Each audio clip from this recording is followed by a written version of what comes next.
I left it on your doorstep for you for a week. Ha! You left what? My usually selfish sister-in-law called me out of the blue. She said she had put the baby in an eco bag and left it on our doorstep. I moved out yesterday though.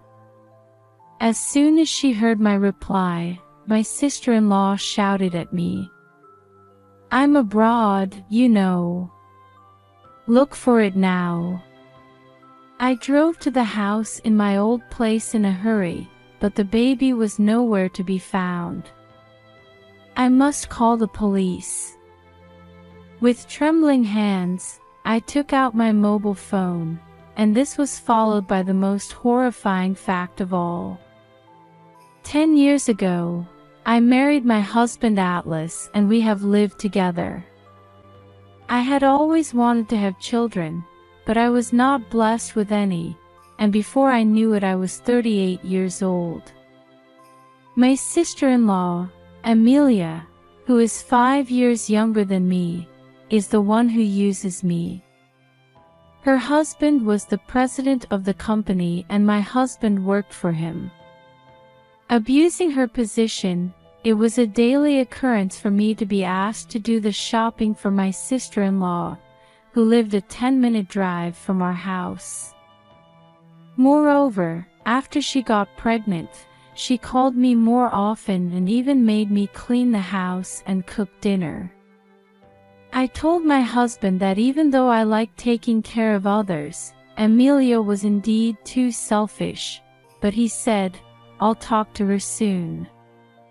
I'm sorry, but you'll have to look after her for a while. I am sure my husband has a lot on his mind as he is used by his sister-in-law's husband. With that in mind, I was reluctant to go to her house whenever Amelia called me. Oh, my stomach is heavy. Here, Sage. Don't just stand there, get the TV remote. What? Wait. What? My sister-in-law is only 3.5 months pregnant. I felt that she had a big belly in spite of that. However, she has always had a chubby body, so I didn't say anything unnecessary. Wouldn't it be better to move around a bit on your own, for a safe delivery? You've never been pregnant before, so don't give me your opinion. She never listens to me and always gets back at me. He's our son and heir. What's wrong with taking good care of him? I was gradually losing my nerve and was full of stress as Amelia slumped on the sofa and kept acting so entitled. But when I questioned whether it was possible to tell the sex of a child at 3.5 months, she became angry as if she had just been set on fire. You have an old brain. Now that we're civilized, we can tell the sex right away. Unwilling to argue with my sister-in-law, who insisted as if it were obvious, I listened to her complaint, disgusted. You're jealous of me because you can't get pregnant yourself, aren't you? It's really bad for your prenatal care. If this baby isn't born safely, it's your fault. She then started using her baby as a shield to threaten me. It became suffocating to be with my sister-in-law, and I spent many days quickly running errands and coming home with a sigh. When I told my husband when he came back from work, he was appeased and said, "It's just a little more patience," and I spent the rest of the day with a blurry feeling. It was painful to hold on to these feelings, so when my sister-in-law would call me, I would give her all kinds of reasons and keep refusing. Then Amelia was in trouble because she told my husband that I was mean to her. My sister-in-law would not listen to me when I told her I had something to do and kept calling me.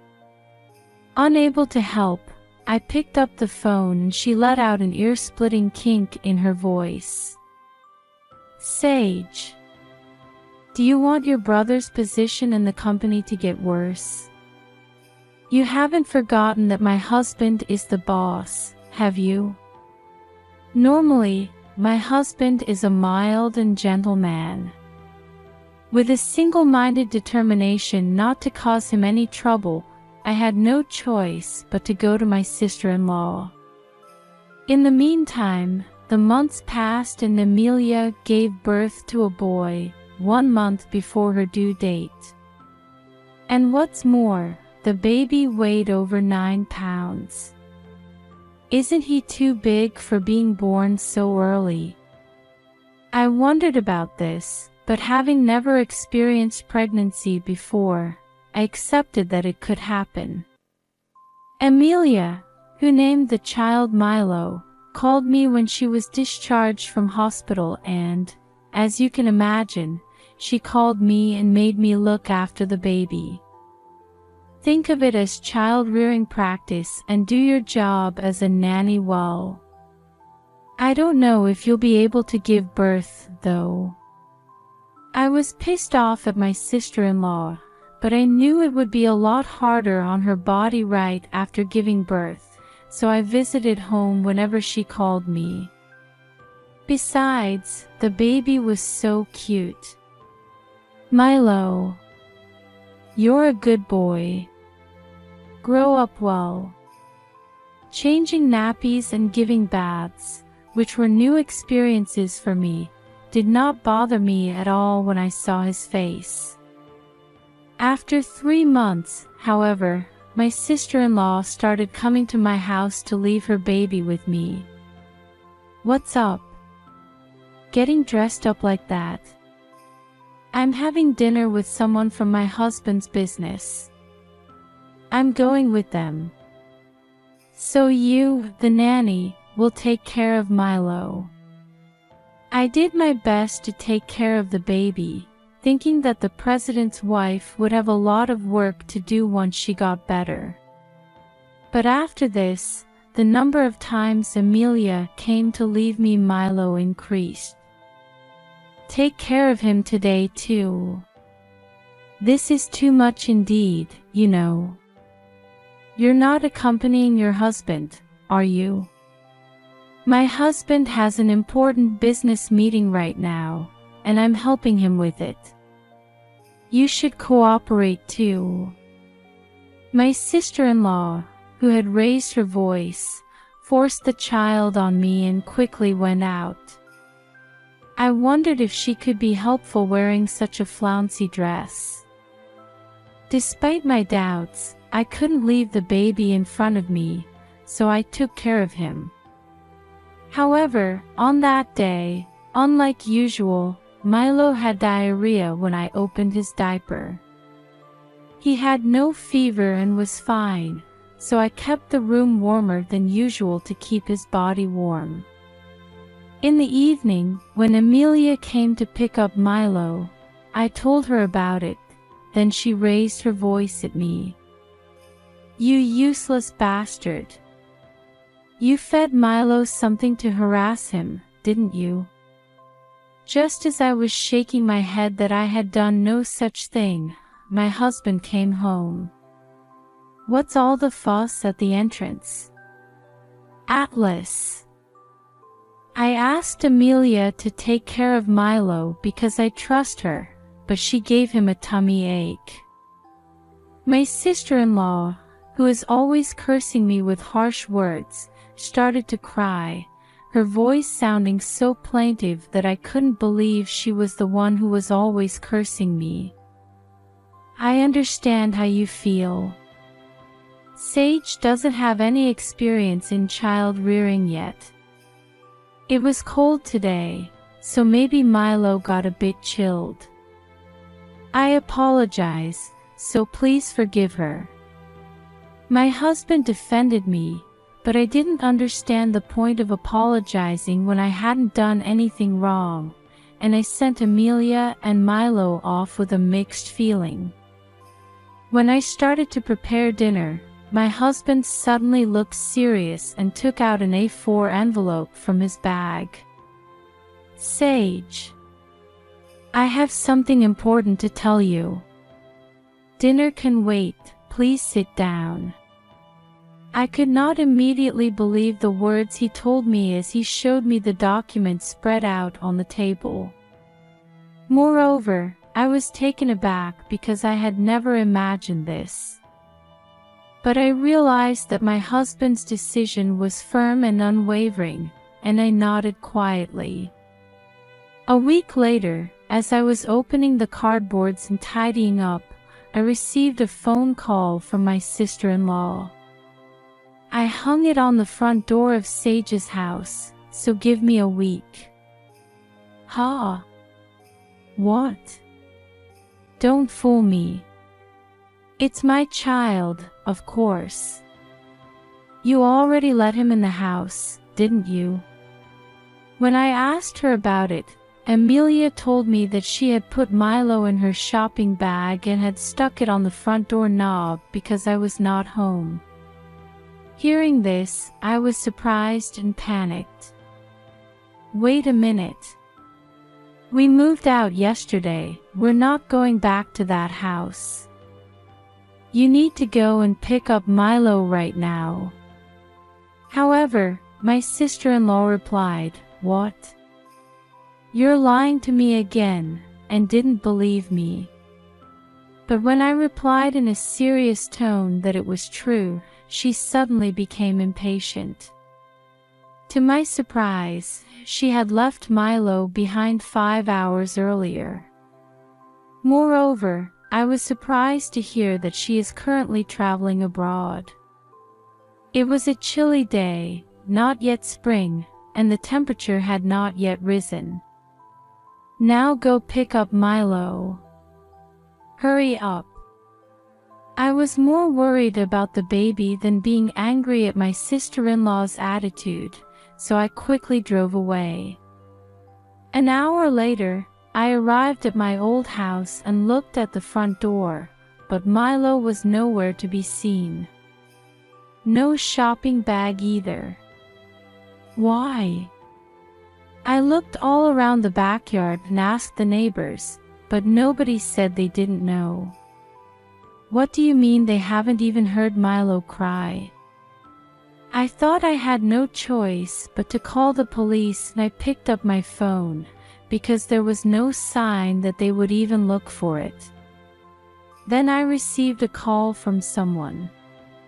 What? What did you say? So I heard the startling details and got speechless.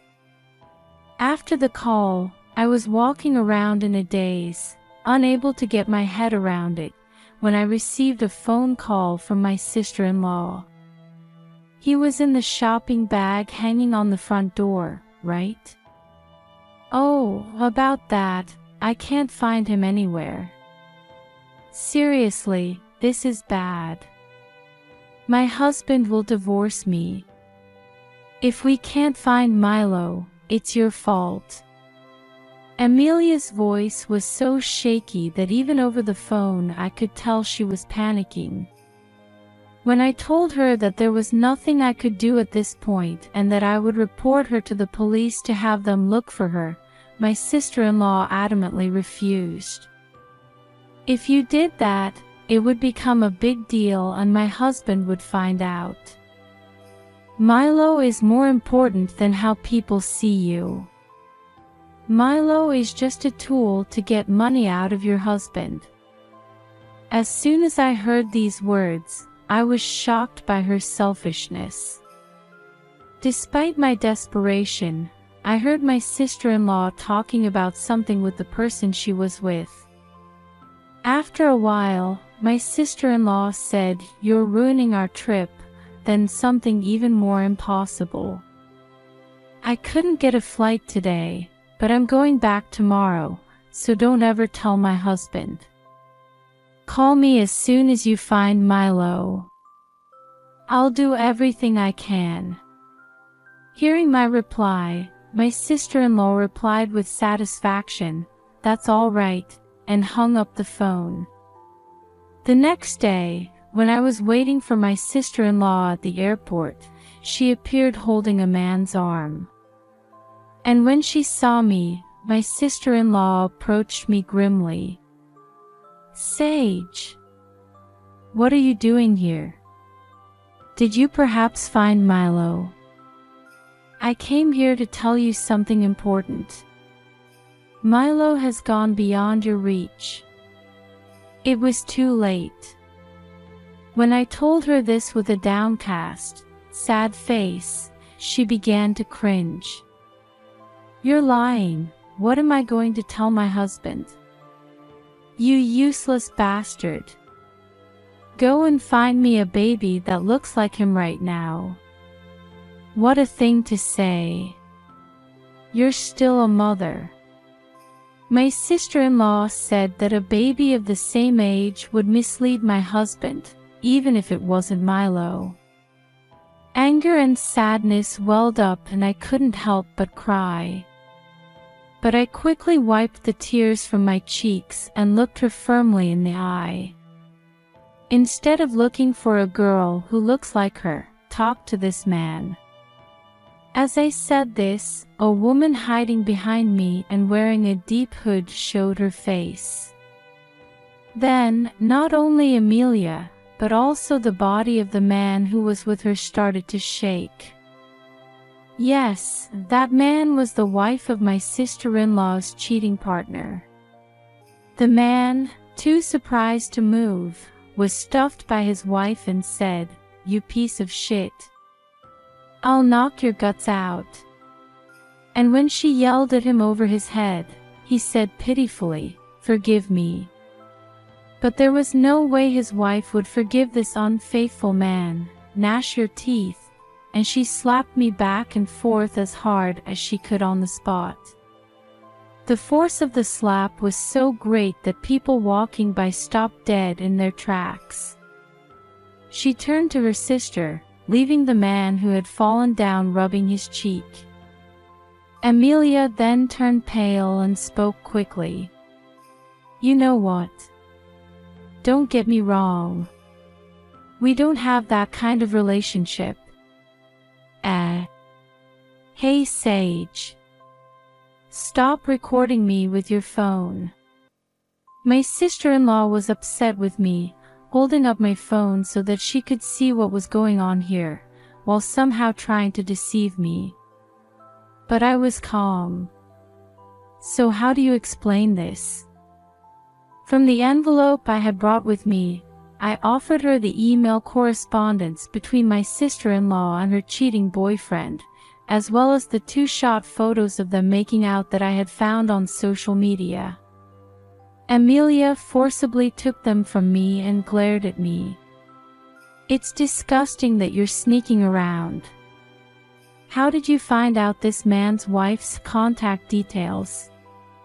"I happen to know her." "What?" "When I saw her cheating partner on social media, I thought he looked familiar. I realized from memory that he was the husband of the woman who worked at my favorite hairdresser.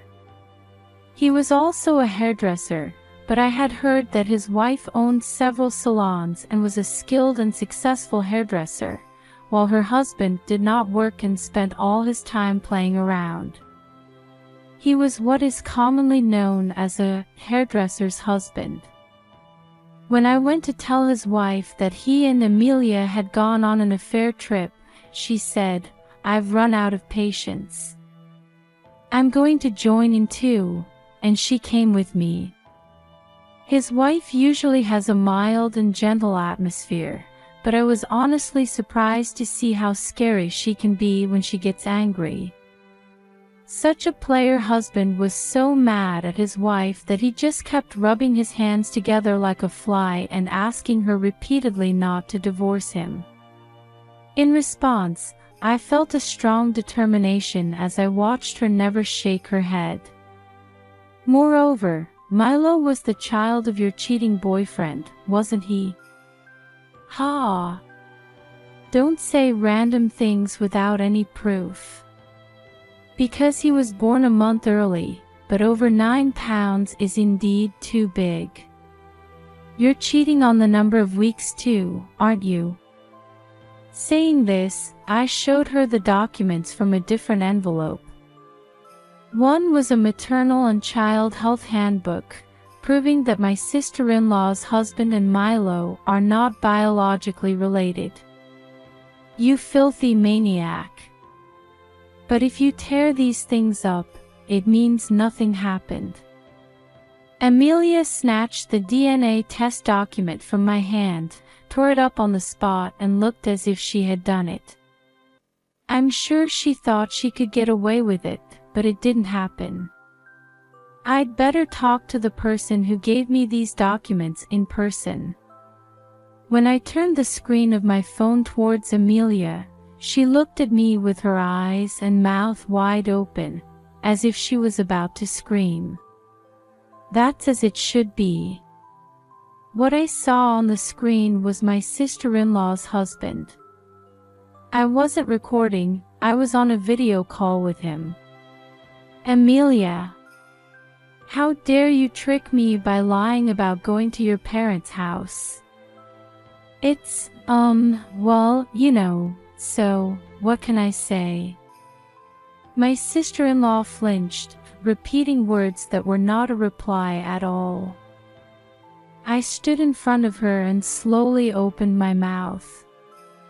I'll explain one by one, so listen to me carefully. A week earlier, Amelia's husband had discovered emails between her and her boyfriend, and he had sent out a DNA test with Milo concerning the worst-case scenario. At the same time, he lied to Amelia that he was going on a business trip for a week to find out what she was up to. It turned out that Amelia emailed her cheating partner and immediately went online and applied for the trip abroad. She was so flustered that she probably didn't bother erasing the browsing history. On the day of the trip, Amelia put Milo in a shopping bag, hung it on the doorstep of my house, and headed for the train station, humming and skipping along. Your husband, who was following you, was protecting Milo. I don't know what would have happened if he'd been left at the door for more than 5 hours like that. What? Does that mean Milo is alive? Yes, he's with us now.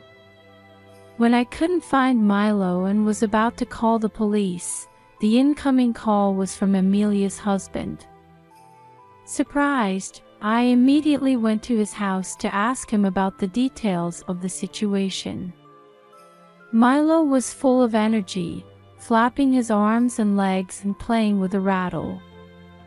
There, as I asked him about the circumstances so far, he reminded me that he had given birth a month early and was over 9 pounds. I forced myself to accept it at the time, but I still thought it was strange. With the consent of Amelia's husband, I searched in Amelia's luggage and found the mother's handbook.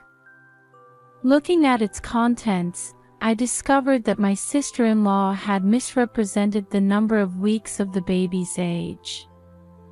The reason why Amelia did it. That is because, going back to the actual timing of her pregnancy, her husband was away on a long business trip for 2 months at that time. In other words, he was in no position to be the father of the baby. When Amelia found out that she was pregnant with her affair partner's child, she thought she could just get away with it as it was only a month difference, but what was born was an unexpectedly big baby. And that's when I became suspicious of her. Then, here, her affair partner, who Amelia told everyone about, got down on his knees and started apologizing to his wife, banging his head on the floor. But his wife coldly said, "From now on you will live on your own," and slammed the divorce papers down on the spot. She kicked the crying, cheating man in the foot and walked away, leaving him with no hesitation and even feeling refreshed in the back.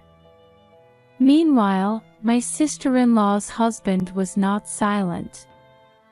Of course I'm divorcing you. Be with that man there. No, I don't want to. His face was my type, but that's it. He has no money.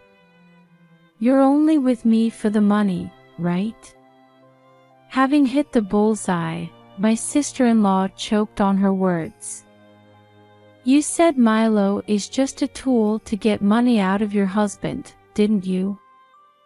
Don't insinuate anything random. Sage told me what you said on the phone yesterday. I recorded it and left it as evidence in case something happened so that my sister-in-law couldn't get away with it. Amelia's husband, who had been silently listening to the exchange between me and my sister-in-law up to this point, had a bright red face and deep wrinkles carved between his eyebrows. My sister-in-law, who was told the unexpected truth, seemed to be shaking somewhat, her body trembling slightly. After a little while, however, she looked into the screen of her phone with a face that reminded her of something. If Milo was all right, then the result is all right. Besides, even though we're not blood related, I gave birth to him, so he's like your child. It was so ludicrous and self-serving that Amelia's husband and I couldn't help but simultaneously say what I said out loud at the same time. Seeing us like that, my sister-in-law must have thought she had successfully dodged us. She put her hands on her hips and made a proud face. Her husband said to her, "This is it." He then hung up the phone with a snap. "Hey, what are you going to do about it?" "I did everything I could, just like you asked me to do, but didn't you like it?" She was calling her husband from her own phone, but the call was blocked and seemed to be disconnected. More importantly, Amelia. Did you know it was a crime to go out with Milo in your shopping bag? When I showed her the screen of my phone, she shook her head and immediately fell into a heap, trembling with fear. "Amelia, we're leaving you here too. Goodbye." There was nothing more to say, and after giving her a cold stare, I left her and walked away, but I felt a chill. When I turned around, I saw my sister-in-law looking horrified, her eyes bloodshot and her eyebrows twitching. "I'm going to tell my brother. You moved out without telling me, and this is what happened. It was my husband who took pity on me being rubbed out by you and decided to move out. Then, of course, I know all about the incident this time. My husband said he would never see you again." My sister-in-law cried out loudly on the spot when she found out that she had been abandoned by her own brother, whom she thought was her only ally. How selfish can she be? Not even a single word of sympathy for Milo, even after all this talk. This is no time for crying. Go and get Milo now. I don't want a baby if my husband is going to divorce me. What kind of person are you? I can't forgive you. Don't ever forget what I just said. I won't let Milo back with you no matter what. Having said goodbye to my helpless and lousy sister-in-law, I walked out with a certain determination in my heart at this time. I then reported the matter of my sister-in-law leaving the baby to the police. Although she was immediately taken into custody, it was deemed to be so egregious an act that Amelia was pretty much strangled by the police. My sister-in-law was left alone as her husband had given her a divorce and she was cut off from her own family. After being charged $15,000 each by her husband and his wife for cheating on her husband, Emilia and her cheating partner loaned money to pay the fees. However, the company they borrowed from was a dubious one, so they were forced to work in dingy places to pay back the money. I am determined to raise Milo as my own child. When I told this to my husband, he readily accepted. Oh, that's right. I forgot to mention that I have also given birth to a new life. I will take good care of these children so that they can live a carefree life.